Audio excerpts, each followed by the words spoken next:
어떤 집사님이 그러셨어요. 수요기도에 너무 오고 싶은데 일이 늦게 끝나요. 이렇게 말씀해 주시는 분이 계시더라고요. 다시 한번 마음은 오고 싶은데 하시는 일들 때문에 함께하지 못하는 성도님들 나중에라도 함께 귀한 시간 가지시길 바라고 그 손에 하나님의 기름진 축복이 넘쳐나기를 축복합니다. 아멘. 여러분, 우리가 함께 지금 요한복음의 말씀을 묵상하고 있는 거 아시죠? 오늘 세 번째 시간입니다.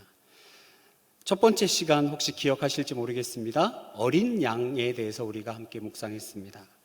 요한복음 1장에서 우리는 예수님에 대해서 알고 있다고 생각했는데 우리가 알고 있는 것은 잘못된 것이다.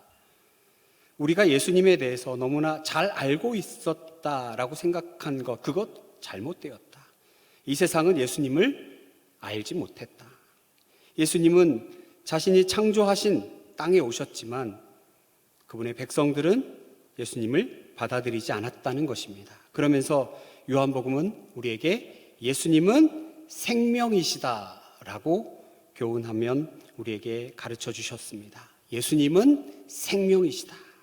그리고 예수님이 생명이신 이유가 하나님의 어린 양이다라는 명칭에 초점을 맞추었습니다. 1장 36절 예수께서 거니심을 보고 말하되 보라 하나님의 어린 양이로다. 왜 요한은 예수님을 하나님의 어린 양으로 불렀을까요? 예수님께서는 우리의 삶과 우리의 고난에 대해서 그저 구경하시는, 방관하시는 분은 아니라는 것입니다. 왜냐하면 우리가 당한 모든 고난과 슬픔을 함께 당하시고 우리의 죄를 짊어지신 분이기 때문입니다. 어린 양, 바로 제물이 되는 어린 양, 고난받은 어린 양, 나 대신에 몸과 뼈가 찢겨져 속죄의 대물 되신 예수님만이 이와 같은 위대한 선언을 하실 수 있으십니다. 고난받은 어린 양. 그래서 우리는 하나님의 어린 양, 즉 예수 그리스도를 통하여 교회와 우리 성도들은 예수님의 피 흘리심 때문에, 그의 찢겨진 몸 때문에 새 생명의 원년을 시작한 것이다. 그래서 우리 새로운 50년을 준비하는 강성교회, 다른 어떤 것보다 예수 그리스도의 어린 양 되심을 선포하고 십자가 사랑을 선포하며 가슴에 새기자, 함께 그렇게 묵상했습니다. 그리고 지난주 두 번째로 결혼식에 나타난 예수님의 영광에 대해서 나누었습니다. 우리가 주인공이라고 생각했던 마리아도, 종들도, 결혼식의 손님도 주인공이 아니라 물로 포도주를 만드심으로 놀라운 그의 영광을 드러내신 예수님만이 참 주인공이시다. 무엇보다 예수님의 영광을 위하여, 예수님을 믿게 하기 위하여 그 놀라운 이적을 행하셨고 이것을 보며 실제로 제자들이 예수님을 믿게 되었다는 말씀이었습니다. 오직 하나님께 영광이라고 하는 종교개혁자들의 외침이 우리에게 지금도 들려오는 듯합니다. 그리고 오늘 세 번째 요한복음 시간, 바로 예수님의 성전 청결 사건입니다. 성전 청결 사건. 우리가 뭘 시작하기 전에 집안 청소를 좀 하지 않습니까? 안 하시나 봐요? 하죠? 자, 새로 어디 입주해도 청소부터 하지 않습니까? 그런데 여러분, 성경이 문제가 있다라고 비판하는 사람들은요, 어떤 복음서에는 성전 청결 사건이 예수님의 공생의 마지막 부분에 나오고 요한복음에서는 예수님의 공생의 앞부분에 나오니 성경은 지어낸 얘기다라고 공격하는 사람들이 있습니다. 잘못된 이야기입니다. 예수님 공생애 통틀어서 앞부분에, 특히 공생애를 시작하며 성전 청결 사건이 분명히 있었고 후에 공생애를 마감하시면서 또 한 번 마가복음에도 기록된 성전 청결 사건이 나옵니다. 오늘은 요한복음에 나오는 성전 청결 사건에 대해서 우리가 함께 묵상해 보겠습니다. 먼저 우리 본문 20절을 한번 보겠습니다. 함께 읽을까요? 시작.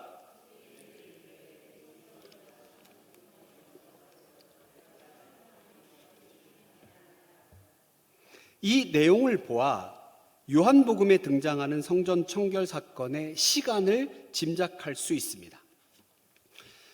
예루살렘 성전, 그리고 예루살렘의 성전이 우리가 알고 있는 대로 한 3번 있었습니다. 제일 먼저 예루살렘의 성전 첫 번째는 우리가 잘 아는 대로 솔로몬 성전입니다.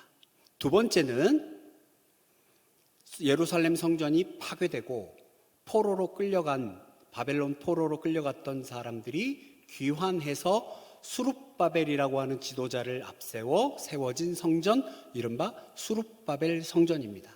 그리고 그것도 무너졌습니다. 그리고 이스라엘 지역을 다스리던, 예루살렘 지역을 다스리던 헤롯 분봉 왕이 사람들의 환심을 사고자 BC 20년경에 수룹바벨 성전을 재건하기 시작해서 알비누스라고 하는 총독대에 완공한 헤롯 성전입니다. 바로 이 내용, 46년 동안 지었거늘 이라고 하는 이 단어에서 유추해 볼 때 헤롯 성전이라고 하는 것입니다. 헤롯 대왕은 알려진 바에 의하면 건축이 취미였고 특기였다는 사람입니다. 그러니까 지금까지 지었던 그 어떤 성전과 비교할 수 없을 만큼 아주 화려하고 아름다운 성전을 지었다고 알려져 있습니다. 아무튼 헤롯 대왕이 지은 헤롯 성전, 예루살렘 성전입니다. 예수님께서 6월절에 예루살렘으로 올라가셔서 성전에 들어가십니다. 자, 성전에 들어가신 예수님께서 보신 것은 소와 양과 비둘기를 파는 사람들, 그리고 돈을 환전해 주는 사람들이었습니다. 본문에 나온 대로 예수님께서 노끈으로 채찍을 만들어 양과 소를 성전에서 내쫓으시고 환전상들의 그 돈을 쏟으며 상을 뒤엎으시고 비둘기 파는 사람들에게 이렇게 말합니다. 16절, 비둘기 파는 사람들에게 이르시되 이것을 여기서 가져가라. 내 아버지의 집으로 장사하는 집을 만들지 말라. 그러자 유대인들이 네가 이런 일을 행하니 무슨 표적을 우리에게 보이겠느냐라고 말합니다. 본문에 대답하다, 사실은 이 말은 대들다라는 말입니다. 네가 뭔데 표적을 보여봐라. 유대인들은 예수께서 성전 청결 사건을 행하시자 대들면서 표적을 보여라 라고 요구하고 있습니다. 이에 대한 예수님의 대답 19절입니다. 예수께서 대답하여 이르시되 너희가 이 성전을 헐라 내가 사흘 동안에 일으키리라. 20절에 유대인들이 비웃듯 말합니다. 유대인들이 이르되 이 성전은 46년 동안의 지었건을 네가 3일 동안에 일으키겠느냐 하더라. 주고 받는 이야기들 가운데에 예수님께서 말씀하시고 있는 것은 눈에 보이는 건물로서의 성전이 아니라 바로 21절 말씀, 그러나 예수는 성전된 자가 자기 육체를 가리켜 말씀하신 것이라. 예수님께서는 성전된 자기 육체, 즉 십자가에서 죽으심과 부활에 대해서 말씀하고 계신 것입니다. 그러나 지금 유대인들은 알지 못합니다. 그리고 이 말씀을 준비하면서 더욱 놀라운 것이 하나 있었습니다. 여러분, 분명히 우리가 지난주에 읽었던 본문입니다. 11절 한번 볼까요? 2장 11절, 예수께서 이 첫 표적을 갈릴리 가나에서 행하여 그의 영광을 나타내심에 함께 제자들이 그를 믿으니라. 분명히 제자들이 예수님을 믿으니라 라고 되어 있습니다. 그런데 22절을 한번 볼까요? 죽은 자 가운데서 살아나신 후에야 제자들이 이 말씀하신 것을 기억하고 성경과 예수께서 하신 말씀을 믿었더라. 앞에 믿은 것은 무엇이고 뒤에 믿은 것은 무엇인가 하는 것입니다. 죽은 자 가운데서 살아나신 후에야, 즉 부활을 본 후에야 제자들이 이것을 기억하고 예수님께서 하신 말씀을 믿었더라. 우리의 믿음이 얼마나 불완전합니까? 여러분, 우리의 믿음이 얼마나 불완전합니까? 내가 예수님을 믿습니다. 내가 이 땅에 정말 초라한 모습으로 오신 아기 예수님을 믿습니다 라고 이야기하지만 우리의 믿음이 정말 온전한 믿음입니까? 우리의 믿음이 정말 온전한 믿음입니까? 46년 동안 세워진 성전을 헐고 사흘 만에 다시 일으키리라 말씀하셨던 예수님의 말씀은 부활하신 후에야 믿는 제자들처럼 우리의 믿음은 정말 온전한 믿음입니까? 아니면 이적을 보아야만 믿을 수 있는 반쪽짜리 믿음입니까? 우리의 믿음을 점검해 보아야 할 것입니다. 자, 그러면 여러분, 예수님께서는 왜 이 성전 청결 사건을 행하셨을까요? 이 사건의 배경을 보면 유월절입니다. 여러분, 유월절이 어떤 절기인지 아시지요? 이스라엘 백성들 애굽에서 종살이 했습니다. 처음에는 요셉이라고 하는 특출난 리더를 따라, 총리 대신 요셉을 따라 그곳에 이주한 이주민들이었습니다. 그런데 시간이 흘러 이방 민족이었기에 종살이 했습니다. 그들을 하나님이 한 방에 출애굽시켜 주셨거든요. 그 방법이 무엇입니까? 문설주에 어린 양의 피를 바른 집은 죽음의 여호와의 천사가 건너가는, 유월하는 것. 그렇지 않고는 모든 것이 다 첫 난 것은 죽임을 당하는 그 놀라운 사건. 어린 양, 곧 죽음으로부터 구원받은 유일한 길은 바로 어린 양의 피라고 하는 것이 유월절의 상징입니다. 유월절 어린 양, 장차 오실 메시아의 사역이 무엇인지 보여주는 그림자와 같은 것이었습니다. 성전에서 제사를 드리는 것, 지금 이스라엘 백성들이 유월절에 성전에 다 올라가서 제사를 드립니다. 저마다 양 한 마리씩 끌고 와서 제사를 드립니다. 메시아를 기다리며 희미해 보이는, 그러나 메시아가 오실 것 같은 그런 그림자와 같은 뿌옇한 그림들이 제사를 드리면서 구체적으로 실체를 느껴가게 해주는 것, 성전에 와서 제사를 드리는 것, 그것도 유월절에, 그리해야 정말로 메시아가 나에게 임할 것이다, 나의 죄가 대속받을 것이다 라고 하는 사람들의 기대, 그림자와 같던 그 형상들이 구체화되는 과정이 성전에서 제사 드리는 것이었습니다. 그런데 유대인들의 실제로 모습은 어떠했습니까? 성전에서 소와 양과 비둘기를 팔며 돈을 바꿔주는 일들을 합니다.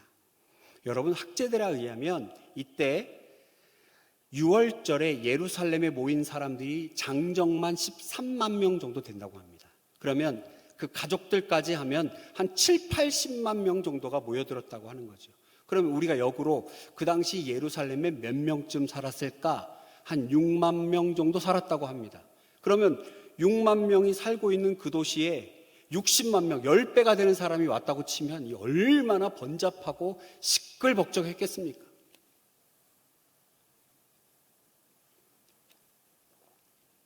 엄청 혼란스러웠을 것입니다. 게다가 절기 때마다 이 성전에서 잡아들이는 양의 숫자, 제사의 희생 제물이 되는 양의 숫자가 20만 마리 되었다고 합니다. 별로 안 놀라시네요. 20만 마리 세알일 수도 없을 것 같습니다. 그 혼잡함, 그 양들의 피비린내, 죽지 않겠다고 매매 소리 지르는 그 소리, 그리고 불에 타는 그 노린내, 정말 시끌벅적에 난리 그런 난리가 없었을 것입니다. 그런 혼잡함 속에서 사람들이 보아야 할 것은 과연 왜 우리가 이 제사를 드리는가? 왜 이 성전에 모여야 하는가? 그리고 하나님께서 보내실 메시아는 과연 누구이시고 왜 오시는가? 어떤 일을 하시는가? 그리고 결과적으로 그분의 영광이라고 하는 것은 어떠한 것이어야 하는가? 바르게 알아야 하지 않겠습니까? 그냥 군중 속에 흘러 들어와 남들이 하니까 나도 그냥 양 한 마리 제사 드리고 그냥 오랜만에 친척들 얼굴 보고 하하호호 할 일이 아니라 이 유월절의 참된 의미, 어린 양이 왜 죽어야 하며 이 어린 양의 피를 통하여 어떤 구원이 있었는가를 깨닫고 하나님께 감사하는 그 절기 가운데 사람들은 그저 열심히 양 한 마리 드리면 되는 줄 알았고, 심지어는 그들을 바르게 가르치고 인도해야 할 제사장, 사내들인 공회 회원들은 돈벌이에만 눈이 멀었습니다. 창피한 일입니다. 어떤 일이 있었는 줄 아십니까? 제사에 필요한 가축을요, 사내들인 공회에서 허락한 가축 시장에서 사온 가축만 제사를 드릴 수 있었다고 합니다. 놀랍지요? 집에서 레위기서에 보면요, 내가 집에 있는 가축을, 흠없는 가축을 데려오게 돼 있습니다. 데리고 오다가 얘가 흠이 생기면 다시 집에 가서 흠없는 가축을 데려와야 되는 게 레위기 1장의 제대로 된 제사법이거든요. 사내들인 공회에서는 자신들이 4개의 가축 시장에서 운영하고 있는 그곳에서 산, 즉 귀에다가 뭘 꽂았겠죠. 공인인증. 그 양들만 제사할 수 있게 했고요. 놀라운 것은 성전에 들어갈 때 성전세라는 걸 냈는데 노동자 이틀치 임금에 해당하는 유대화폐를 세겔로 내야 됐다고 합니다. 헬라, 로마 화폐를 갖고 와서 세겔로 환전을 해야 합니다.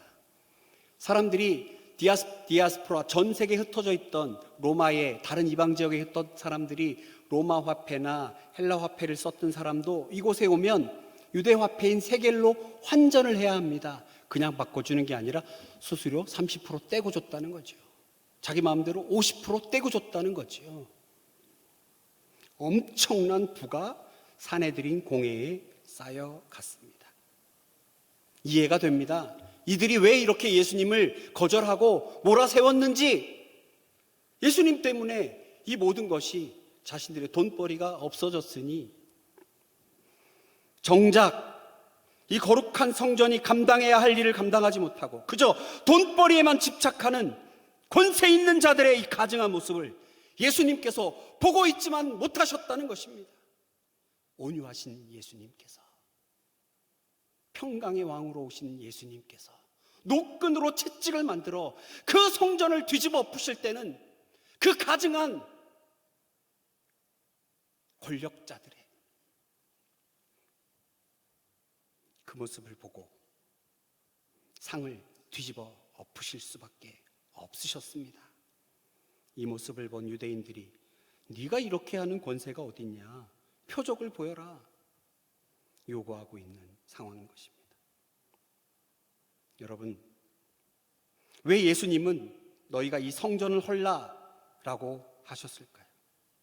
본문에 나와 있는 성전은 헬라어 원문에 보면 성전이라고 할 때는 여러분 보통 교회라고 할 때 우리 교회도 있고 주차장도 있고 1층 마당도 있고 로대물도 있지 않습니까? 여기에서 말하는 성전은 구체적으로 성소와 지성소를 한정합니다. 예수님의 육체를 의미합니다. 21절에 말씀하신 것처럼 성전된 예수님 자신의 육체를 헐어라.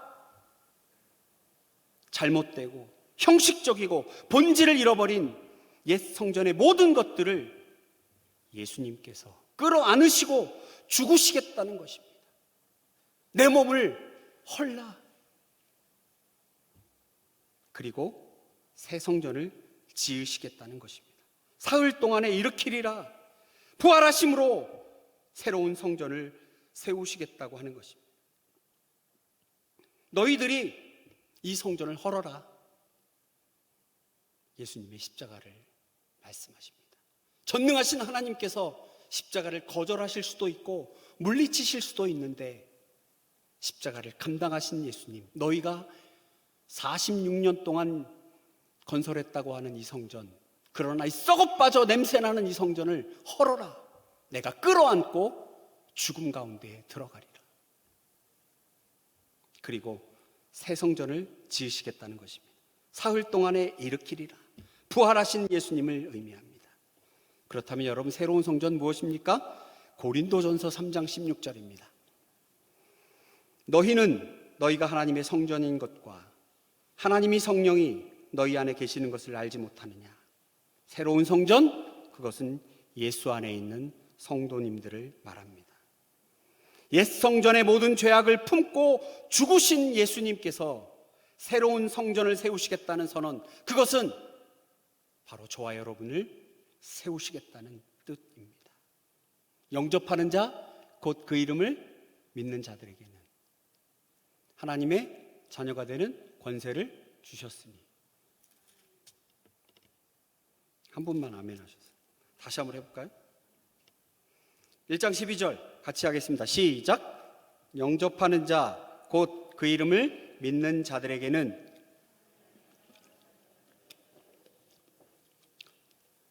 피곤하시군요. 한번 다시 할까요? 1장 12절입니다. 시작. 파는 자 곧 그 이름을 믿는 자들에게는 하나님의 자녀가 되는 권세를 주셨습니다. 눈에 보이는 건물이 아니라 주님을 영접하여 하나님의 자녀가 된 성도들을 말씀하시는 것입니다. 바로 새로운 성전, 예수님은 이 성전을 만들려고 오셨다는 것입니다. 여러분, 실제로 AD 70년에 나중에 로마 황제가 되는 티투스 장군에 의해서 이 헤롯 성전은 파괴됩니다. 이러한 예수님의 성전 청결 사건을 통해서 성경이 우리에게 주시는 것 무엇입니까? 형식적이고 잘못되고 본질을 벗어난 옛 성전을 예수님께서 품에 안으시고 죽으셔서 당신의 육체를 통하여 새로운 성전을 세우시겠다라고 하는 것을 보여주는 사건입니다. 그래서 이제는 성전 청결 사건이 아니라 옛 성전의 파괴 사건이 더 맞는 말입니다. 그렇게 예수님은 십자가에서 죽으시고 사흘 만에 부활하심으로 새로운 성전을 세우셨습니다. 그 성전이 무엇이라고요? 바로 예수님을 믿는 자들, 구원의 예수님을 영접한 바로 저와 여러분입니다. 바로 우리들이 새로운 성전입니다. 여러분, 저와 한번 따라해 주실까요? 바로 제가 새로운 성전입니다. 하셔야 돼요. 선포하셔야 됩니다. 다시 한번. 바로 제가 새로운 성전입니다. 그럼 여러분, 우리 어떻게 살아야 합니까? 새로운 성전된 내가 어떻게 살아야 합니까? 고린도전서 말씀 함께 읽겠습니다. 269페이지 6장 19절. 고린도전서 6장 19절.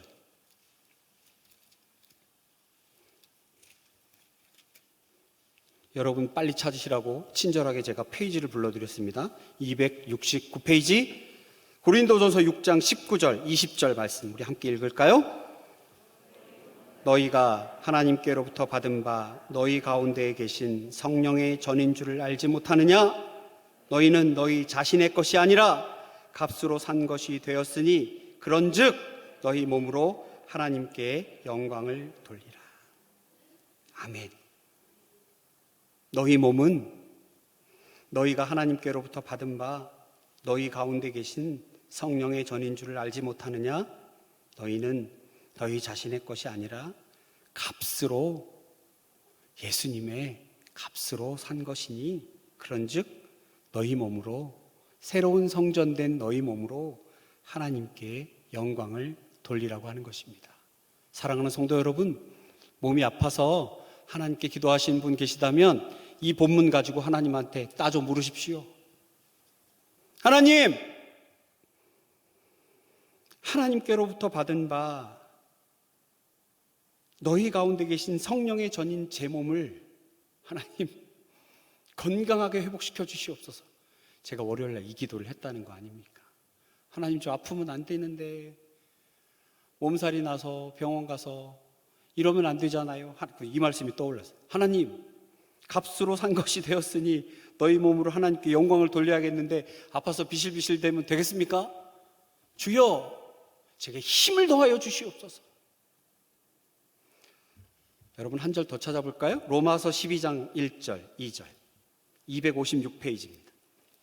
로마서 12장 말씀.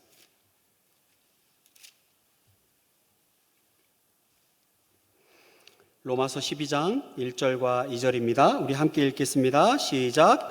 그러므로 형제들아, 내가 하나님의 모든 자비하심으로 너희를 권하노니 너희 몸을 하나님이 기뻐하시는 거룩한 산 제물로 드리라. 이는 너희가 드릴 영적 예배니라.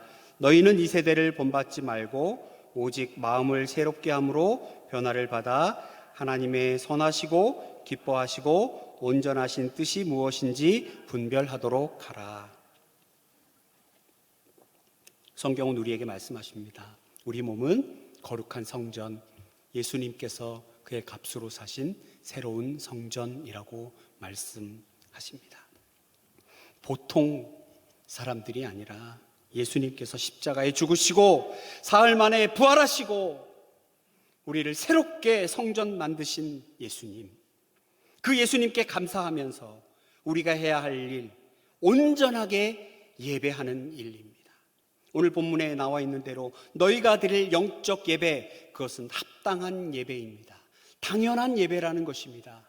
구원받은 우리, 거저받은 은혜로 하나님께 구원의 은혜를 받은 우리라면 당연히 하나님께 예배 드려야겠지요. 영적 예배입니다.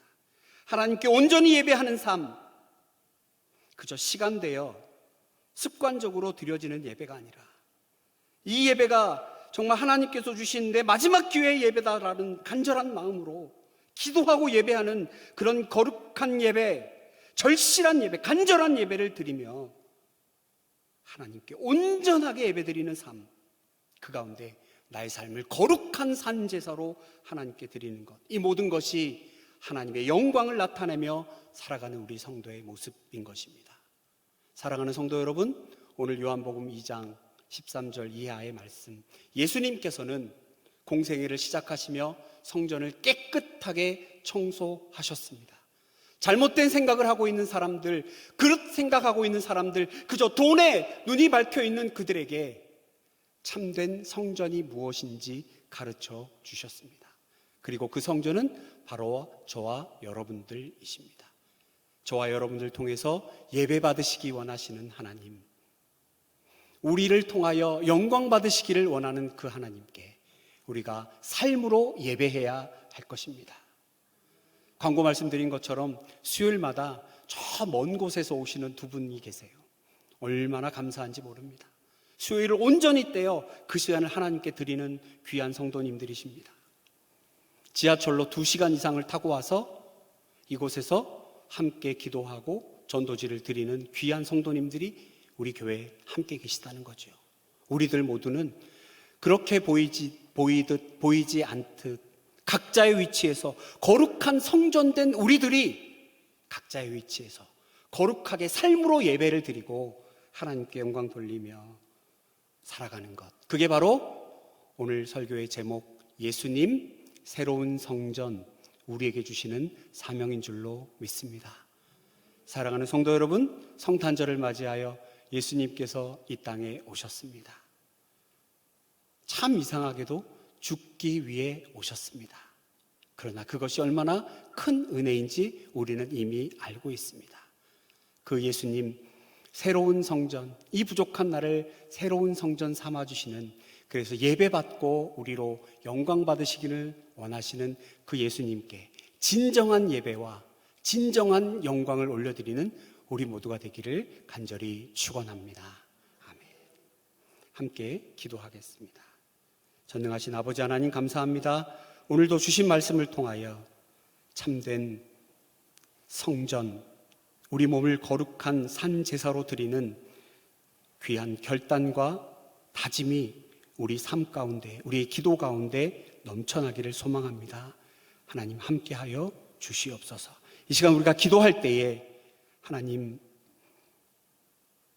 우리의 욕심과 우리의 바람들로 채워진 기도가 아니라 오직 하나님의 영광을 드러내는 귀한 기도, 성령이 우리로 깨우쳐 알게 하시는 기도를 하나님께 올려드림으로 하나님의 놀라운 응답을 경험하는 이 시간 되기를 간절히 소망하오며 예수님 거룩하신 이름으로 기도하옵나이다.